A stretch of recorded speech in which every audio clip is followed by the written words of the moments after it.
There are people who are born into the world quietly, allowed to grow, to dream, to choose their own direction. And then there are those who arrive already carrying history on their backs, before they understand what history is. This story is about one of those people.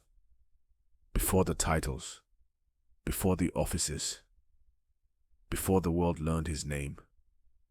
Imagine a child growing up in a home where silence is never empty, where adults lower their voices, not out of fear, but out of caution, where footsteps outside the door mean more than footsteps should. This is not a house filled with comfort. It is a house filled with awareness. In such a place, a child learns early that life is not fair to everyone in the same way, that some families are allowed to live freely, while others are expected to explain their very existence, that dignity is not something handed to you, it is something you guard, even when you are young. He did not choose to be born into struggle. Struggle chose him. His parents belonged to a generation of African men and women who believed that silence could not save them. They understood that injustice does not fade on its own. And so their home became a place where ideas mattered, where responsibility came before comfort, where the future of a people was discussed at kitchen tables instead of celebrated in public squares. For a child, this kind of upbringing leaves a mark. It teaches patience before it teaches joy. It teaches restraint before it teaches ambition. It teaches that sometimes survival depends not on how loudly you speak, but on how carefully you listen. This child would grow into a man who rarely sought applause. A man shaped not by crowds, but by corridors, not by cheers, but by long nights of thought and restraint. Many people later asked why he appeared distant, why he seemed more reserved than others, why he carried himself with such discipline. The answer begins here. When you grow up knowing that your family is watched, you learn to watch yourself. When you grow up knowing that a mistake can cost more than embarrassment, you learn control. When you grow up knowing that your people's future may depend on unseen decisions, you learn patience. This is not yet the story of power. It is the story of preparation.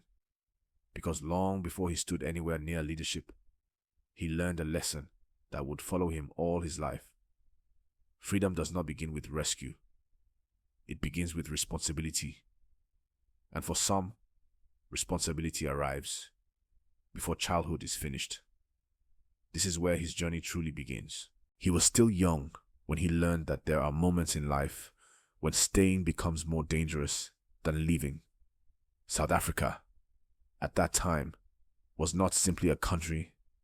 It was a system designed to remind African families that they were being watched, measured, and limited. For families like his, the walls had ears, the streets remembered names, and the future narrowed with every passing year. As a young man, he was already marked by association, not because of what he had done, but because of who his parents were, because of what they believed, because they refused to pretend that injustice was normal. There came a moment when older men sat across from him and spoke plainly, not with drama, not with emotion, but with the weight of experience. If you stay, you will not be allowed to grow. If you stay, your voice will be taken before it matures. If you stay, you may not survive long enough to matter. Living was not framed as escape. It was framed as duty. To walk away from the soil that raised you is a kind of grief that does not announce itself loudly. It settles quietly in the chest. It asks questions late at night. It follows you onto foreign streets where your footsteps sound different. He left knowing there was no guarantee of return, no promise that history would open its doors again, only the understanding that distance might protect the future, even if it broke the present.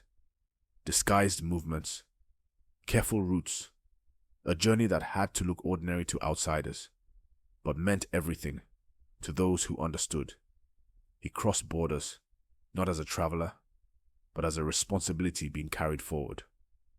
For many African families of that generation, this story is familiar. Sons sent away not because they were unwanted, but because they were needed alive.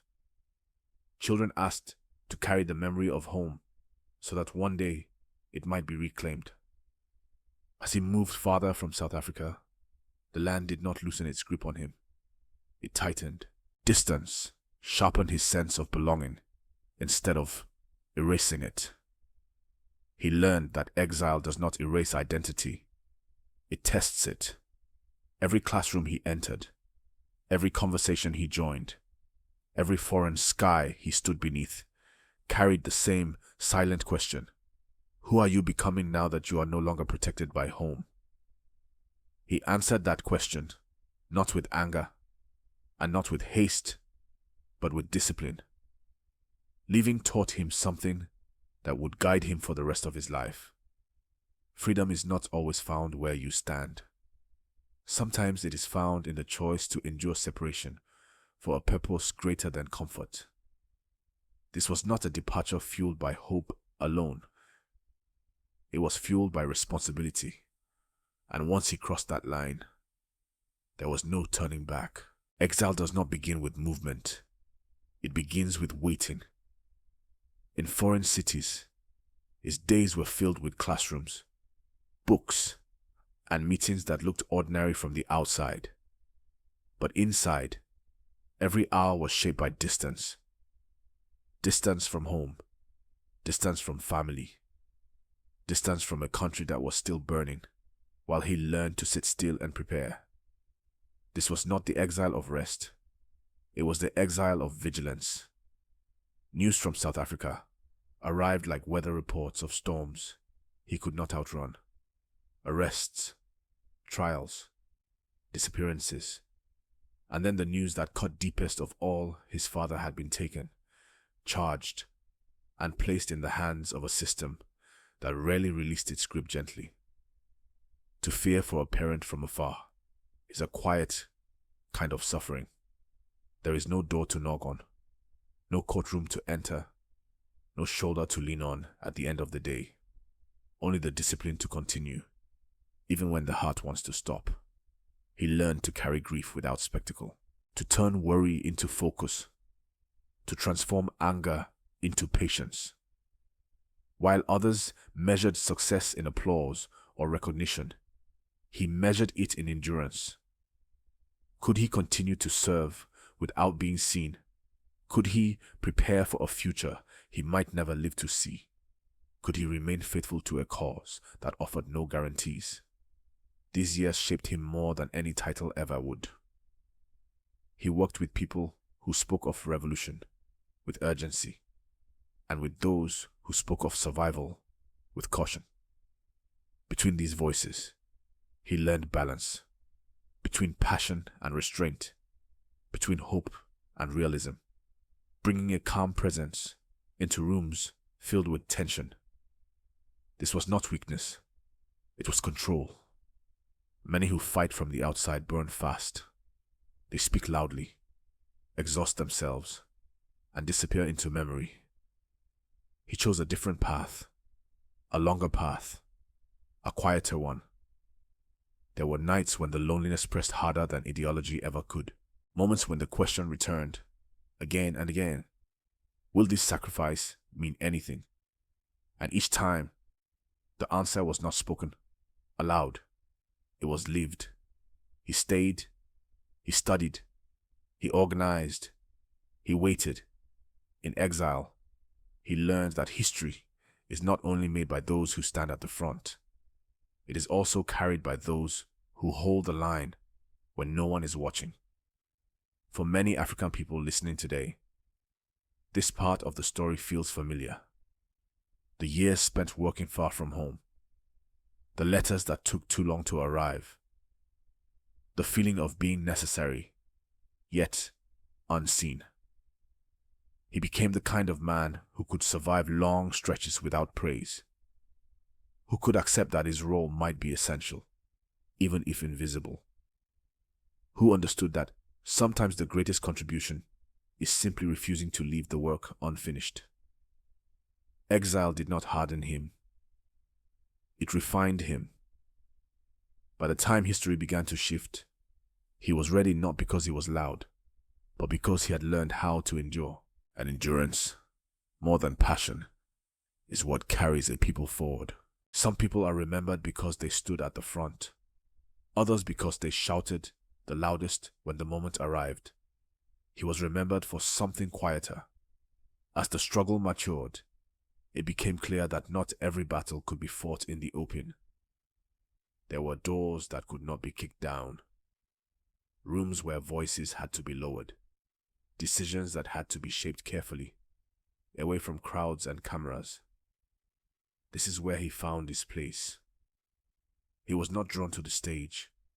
He was drawn to the structure behind it, to the long conversations that required patience, to the slow work of holding people together when pressure threatened to pull them apart. He became a bridge between those inside the country and those forced to work from afar, between generations that did not always trust one another, between anger that demanded speed and wisdom that warned of collapse. This role came with a price. Those who work in shadows are often misunderstood. They are seen as distant, cold, too careful. But caution was not fear. It was responsibility. Every word spoken too soon could cost lives. Every move made too fast could close doors forever. He learned to measure time differently, not in days or headlines, but in consequences. While others gained recognition, he gained something harder to see: stability, continuity, trust among those who knew how fragile the path truly was. There were moments when silence weighed heavier than speech, moments when restraint felt like betrayal to those who wanted immediate action. Yet he held the line, believing that survival was also a form of resistance. This was not an easy position to occupy, to be needed, but not celebrated, to be essential, but rarely acknowledged, to carry the weight of decisions that would never carry your name. Many African elders listening understand this kind of labor, the work done quietly so that others can move forward safely, the sacrifices made without ceremony. He accepted that history might never fully explain his role, and still, he stayed. Because some people do not measure success by how they are remembered. They measure it by whether the work holds. In the unseen spaces of the struggle, he became something rare: a steady presence, a disciplined mind, a reminder that revolutions do not survive on passion alone. They survive on those willing to stand in the background and make sure the foundation does not crack. And in that quiet responsibility, he fulfilled a calling few would ever truly understand. Returning home is not always the same as going back. When the doors of history finally opened and exile loosened its grip, he stepped onto South African soil, carrying more than relief. He carried years of distance, years of discipline, years of learning how to belong without being present. Home had changed, and so had he. The country was alive with expectation, with voices eager to reclaim what had been denied for generations. There was joy in the air, but also tension. Old wounds did not disappear simply because the gates had opened. For someone who had lived so long in preparation, this moment was not simple celebration.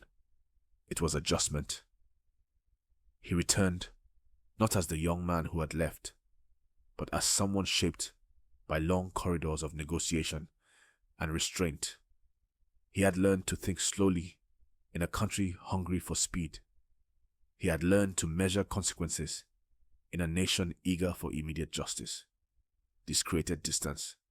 Some saw him as reserved, others as cautious to the point of discomfort. But what they did not always see was the weight he carried. the understanding that a fragile transition could collapse under the wrong pressure. Coming home meant learning how to listen again, to hear the pain of people who had stayed and suffered directly, to accept that his sacrifice, lived abroad, would never look the same as theirs. This required humility. He did not arrive demanding recognition for what he had endured. He arrived knowing that leadership in such a moment meant restraint more than speech, presence more than performance. Many African elders understand this moment deeply, the feeling of returning after long absence, only to realize that belonging must be rebuilt slowly. That love for home does not automatically restore intimacy. Yet he stayed. He chose not to retreat into bitterness or defensiveness. He chose to serve again, in a different way, in a place that was familiar, yet unfamiliar at the same time. This return marked a quiet transformation. He was no longer only a bridge between worlds. He had become a vessel of memory, carrying lessons learned far from home back into the heart of a nation trying to redefine itself. The struggle had entered a new phase, and once again, he accepted a role that demanded patience over popularity, because he understood something many forget. Freedom is not finished when the door opens. It is tested by what happens after. And he was prepared to face that test. Power changes the air in a room. When he stepped into the highest responsibility of leadership, he did not do so with celebration in his heart. He did so with awareness. Awareness that this position carried not triumph, but weight. He was not only leading a nation, he was following a man whose name had become a symbol larger than politics itself. Nelson Mandela had embodied forgiveness, endurance, and moral clarity for the world. To come after such a figure was not an honor without cost. It was a burden few could fully understand. Every decision he faced was compared, measured, and judged against a memory that no living leader could replicate. He did not have the luxury of myth. He had the responsibility of reality. In power, he discovered a deeper kind of solitude. There were no longer equals to speak freely with, no safe spaces for uncertainty. Every hesitation was read as weakness. Every firmness was read as coldness. He learned quickly that leadership is not defined by how many admire you, but by how many you disappoint while doing what you believe is necessary. Some decisions required distance. Others required restraint. All required the willingness to stand alone when consensus was impossible. Criticism grew louder. Support fractured. Those who once stood together began to divide. Yet he continued, not because it was comfortable, not because it made him popular, but because stepping away would have been easier than staying the course. Many African elders recognize this moment, the moment when responsibility strips away companionship, when doing what is needed costs more than doing what is loved. He carried the country through years of transition that demanded balance rather than drama, stability rather than spectacle, long vision rather than short applause. To some, this looked like detachment. To others, it looked like arrogance. But beneath the surface was a familiar pattern. The same discipline learned in exile, the same restraint practiced in silence, the same acceptance that leadership is rarely rewarded in the moment it is lived. He understood that power does not grant freedom. It tests it.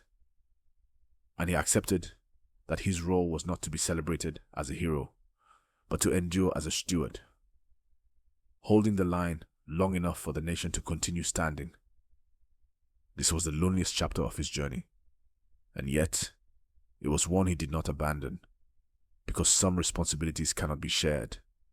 They must be carried, and he carried them even when the weight was misunderstood. When power leaves, silence returns. After the office was gone, after the title no longer followed his name, many expected him to fade, to retreat, to defend himself loudly, to explain every decision, every moment that had divided opinion. He chose none of those paths. Instead, he returned to a posture he had known all his life: service without spectacle, without the weight of office. He spoke not as a ruler, but as a witness, a man who had seen what power costs, a man who understood how easily dignity can be traded away if a people begin to wait for rescue instead of responsibility. He moved through African spaces, not as a former president demanding respect, but as an elder carrying memory. Memory of struggle, memory of restraint, memory of what happens when patience is abandoned too early.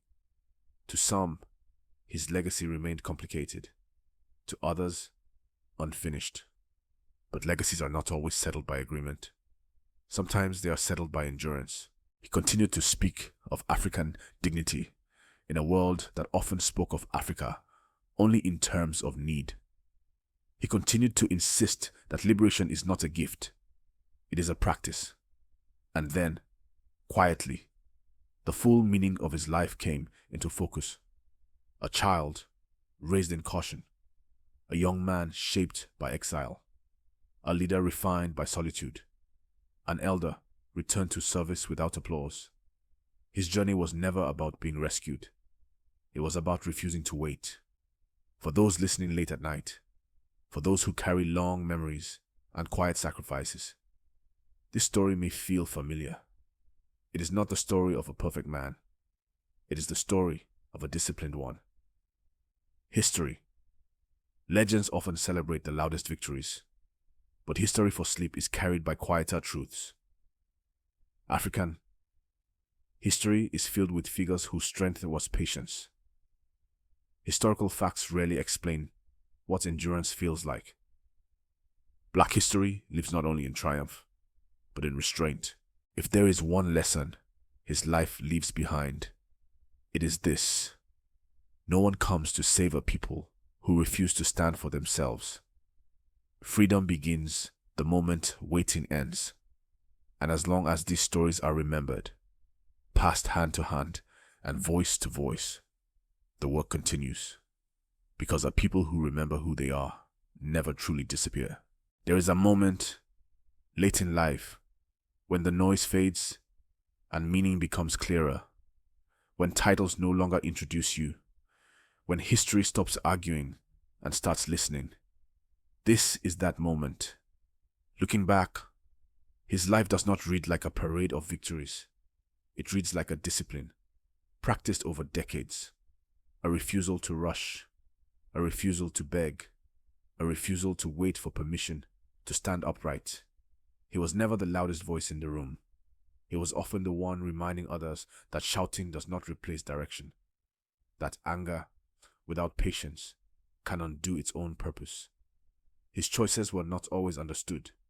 Some were criticized, some were rejected, but they were choices made with one question in mind: what will still stand when the moment passes? For those who lived through similar years, who raised families while history pressed down hard. This story is not distant. It is personal.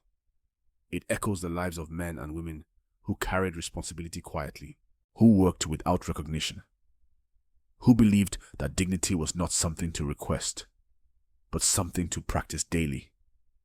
He did not promise rescue. He warned against waiting for it.